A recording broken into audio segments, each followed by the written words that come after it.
जय हिंद साथियों। बिहार दरोगा की न्यू भर्ती 2025 के लिए साथियों आज के इस वीडियो में हम लोग टॉप क्वेश्चन को लेकर आए हूं जो आपके एग्जाम में बार बार क्वेश्चन को जो पूछा जा रहा है बिहार दरोगा में, ठीक है। और इस क्लास में जो है इंपॉर्टेंट क्वेश्चन होगा सभी क्वेश्चन। और दोस्तों इस क्लास में जो है जो बार बार परीक्षाओं में बिहार दरोगा के परीक्षा में जो पूछा जा रहा है उसी क्वेश्चन को लेकर आया हूँ। इस क्वेश्चन जो है आप लोग का सामान्य ज्ञान यानी कि आपके लुसेंट से रहेगा और ज्ञान बिंदु के जो है आपके क्वेश्चन बैंक से रहेगा और मैपिंग से क्वेश्चन रहने वाले हैं, ठीक है। तो चलिए दोस्तों इसी के साथ आज के सेशन को हम लोग स्टार्ट करते हैं। तो साथियों आज के सेशन का पहला क्वेश्चन है कि हड़प्पा सभ्यता की खोज किसने किया था। दोस्तों इस सेशन का पहला क्वेश्चन क्या है कि हड़प्पा सभ्यता की खोज किसने किया था। ऑप्शन ए आप लोगों को 4 ऑप्शन दिया गया है, इस ऑप्शन में से बताना। ऑप्शन ए है दयाराम सोहनी, दूसरा क्या है रखेलदास बनर्जी, तीसरा है गोपाल मजेदार और चौथा है इनमें से कोई नहीं। इसका राइट आंसर आप लोगों को कमेंट बॉक्स में बताना है कि हड़प्पा सभ्यता की खोज किसने किया था। तो यहां से सही आंसर हो जाएगा दयाराम सोहनी ने। किसने? दयाराम सोहनी ने हड़प्पा सभ्यता की खोज किया था। अच्छा बताइएगा दोस्तों हड़प्पा सभ्यता की खोज कब किया गया था। तो 1921 में। कब दोस्तों? 1921 ईस्वी में हड़प्पा सभ्यता की खोज किया गया था। अच्छा बताइए ना है कि हड़प्पा जो है हड़प्पा किस नदी के तट पे है। तो रावी नदी के तट पर। किस नदी के तट पर? रावी नदी के तट पर स्थित है। और इसका खोज कब किया गया था? तो इसका खोज जो किया गया था 1921 में रावी नदी के तट पर। और हड़प्पा सभ्यता की खोज किसने किया था? तो दयाराम सोहनी ने। यहां से आप लोग को इतना क्वेश्चन पूछा ही जाता है बिहार पुलिस या अदर एग्जाम में, ठीक है। तो चलिए दोस्तों आप लोग को जो है यह बिहार दरोगा में क्वेश्चन को पूछा गया है और प्रीवियस ईयर में लगभग जो है 3 से 4 बार क्वेश्चन को पूछा गया है, ठीक है। तो चलिए दोस्तों अगले क्वेश्चन की ओर बताइएगा कि मोहनजोदड़ो किस नदी के किनारे स्थित है। दोस्तों मोहनजोदड़ो किस नदी के किनारे स्थित है, ठीक है। इसका राइट आंसर आप लोग बताइए।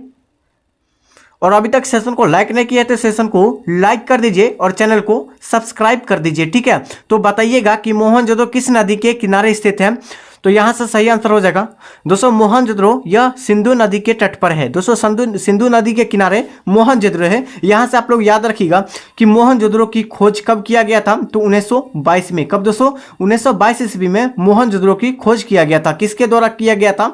तो याद रखिएगा दोस्तों दयाराम सोहनी के द्वारा। किसके द्वारा? दयाराम सोहनी के द्वारा जो है मोहनजोदड़ो के खोज किया गया था, ठीक है। और किस नदी पे? तो सिंधु नदी पर। नेक्स्ट है यहां से इतना पॉइंट आप लोग याद रखिएगा, इतना पॉइंट जो बिहार दरोगा में पूछा गया है, ठीक है। नेक्स्ट है बताइएगा कि सिंधु सभ्यता का सर्वाधिक उपयुक्त नाम क्या है। सिंधु सभ्यता का सर्वाधिक उपयुक्त नाम क्या है। तो दोस्तों सिंधु सभ्यता का दूसरा नाम क्या है ये पूछा गया है। तो यहां से सही आंसर हो जाएगा हड़प्पा सभ्यता के नाम से सिंधु सभ्यता का जाना जाता है, ठीक है। नेक्स्ट है बताइएगा कि वेद। दोस्तों वेदांगों यहां से याद रखिए वेदांगों की कुल संख्या कितनी है। तो वेदांगों की कुल संख्या आपका हो जाएगा 6 होता है। वेदांगों की कुल संख्या 6 होती है। और यहां से आप लोग 2-3 पॉइंट को याद रखिएगा। वेदांग दोस्तों यहां से आप लोग वेद के बारे में याद करना है। तो वेद से आप लोगों को क्वेश्चन पूछा जाता है। तो दोस्तों यहां से क्या याद करना है कि वेद की कुल संख्या कितनी होती है। तो वेद की कुल संख्या 4 होती है। कौन कौन सा वेद होती है? तो ऋग्वेद पहला हो जाएगा ऋग्वेद। और दूसरा क्या हो जाएगा दोस्तों? यजुर्वेद। क्या हो जाएगा?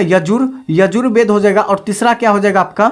तो सामवेद हो जाएगा, ठीक है दोस्तों। सामवेद जिसमें संगीत की चर्चा किया गया है। और चौथा आपका क्या होगा? चौथा आपका हो जाएगा अथर्ववेद। क्या हो जाएगा दोस्तों? अथर्ववेद हो जाएगा, ठीक है। चौथा अथर्ववेद हो जाएगा। और आपको बताना है कि सबसे प्राचीनतम वेद कौन सी है। तो याद रखिएगा ऋग्वेद। और सबसे न्यूनतम अगर पूछा जाए किस वेद कौन सा वेद है तो याद रखिएगा अथर्ववेद, ठीक है। यहां से क्वेश्चन ये सब क्वेश्चन पूछा जाता है बिहार दरोगा के एग्जाम में, ठीक है। यहां से सभी पॉइंट को आप लोग याद रखिएगा। चलिए दोस्तों अगले क्वेश्चन की ओर बताइएगा कि पुराणों। दोस्तों पुराणों की कुल संख्या कितनी है। पुराणों की कुल संख्या कितनी है।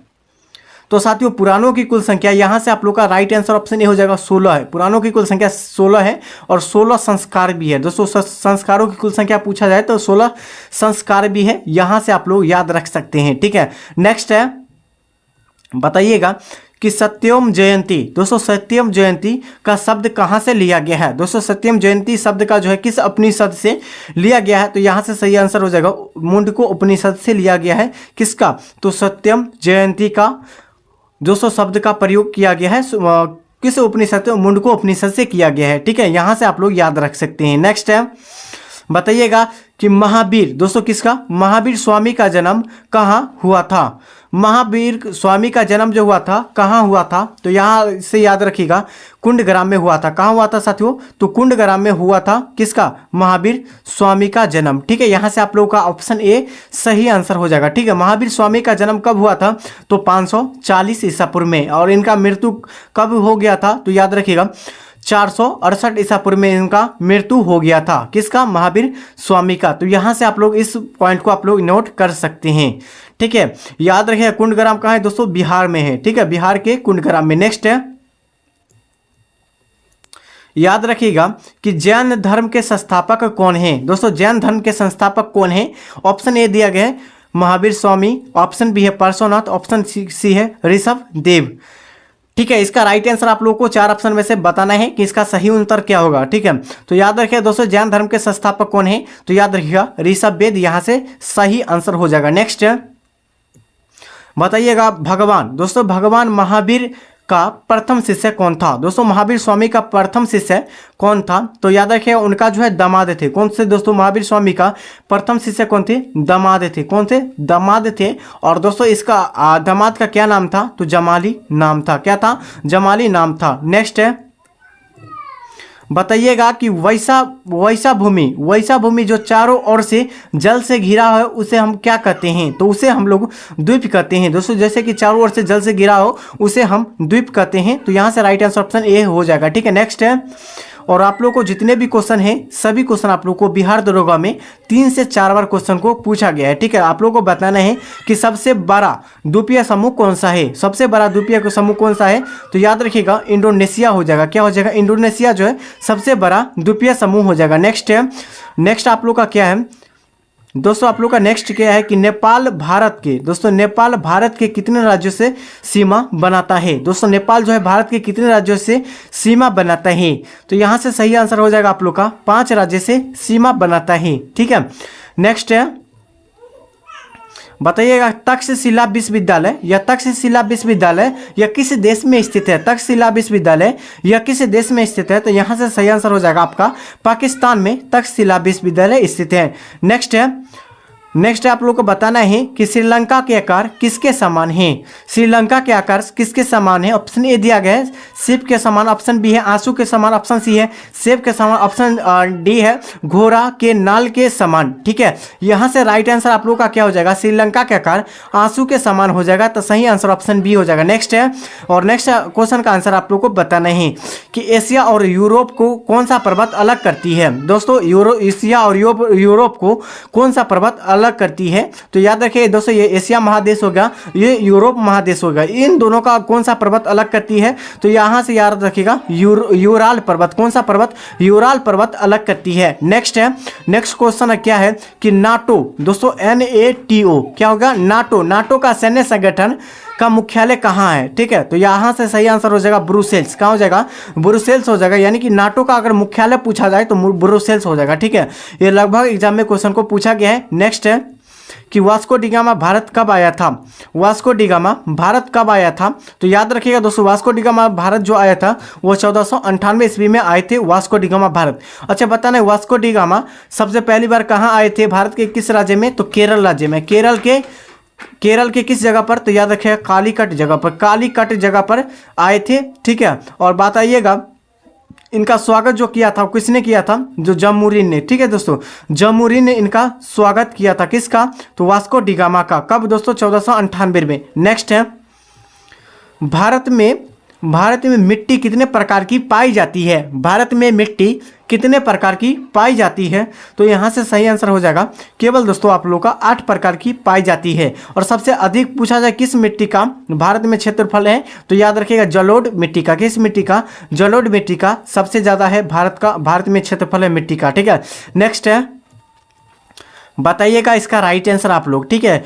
कि कर्क रेखा, यहाँ से आप लोग नोट कीजिएगा कर्क रेखा। कौन सी रेखा, तो कर्क रेखा भारत में कौन सी राज्य से होकर नहीं गुजरता है दोस्तों, कर्क रेखा भारत के किस राज्य में नहीं गुजरता, यानी किस राज्य से नहीं गुजरता है। तो सबसे पहले आप लोग को ये आना चाहिए कि कर्क रेखा भारत में कितने राज्यों से होकर गुजरता है, तो याद रखिएगा पहला है गुजरात, राजस्थान, मध्य प्रदेश, छत्तीसगढ़, झारखंड, उसके बाद वेस्ट बंगाल यानी पश्चिम बंगाल, उसके बाद त्रिपुरा और मिजोरम, ये 8 राज्य से होकर गुजरता है। ठीक है दोस्तों, याद रखिए कितने राज्य से, 8 राज्य से होकर गुजरता है। तो यहाँ से आप लोगों को ये याद रखना है। और आप लोगों को क्या छटना है कि जैसे आप लोगों का ऑप्शन दिया गया है गुजरात, तो इसमें आप लोगों को देखना है कि गुजरात राज्य से होकर गुजरता है। तो हाँ दोस्तों, गुजरात राज्य से होकर गुजरता है।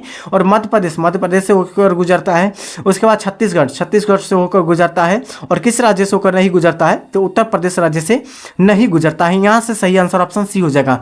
नेक्स्ट है, बताइएगा कि काली मिट्टी, दोस्तों काली मिट्टी का दूसरा नाम क्या है। तो काली मिट्टी का दूसरा नाम किस नाम से जाना जाता है, तो रेगुन मिट्टी के नाम से जाना जाता है काली मिट्टी का दूसरा नाम। ठीक है। और दोस्तों सबसे ज़्यादा जो है क्षेत्रफल में भारत में कौन सा मिट्टी है, तो जलोढ़ मिट्टी है। आप लोगों को ऊपर बता दिए हैं। ठीक है।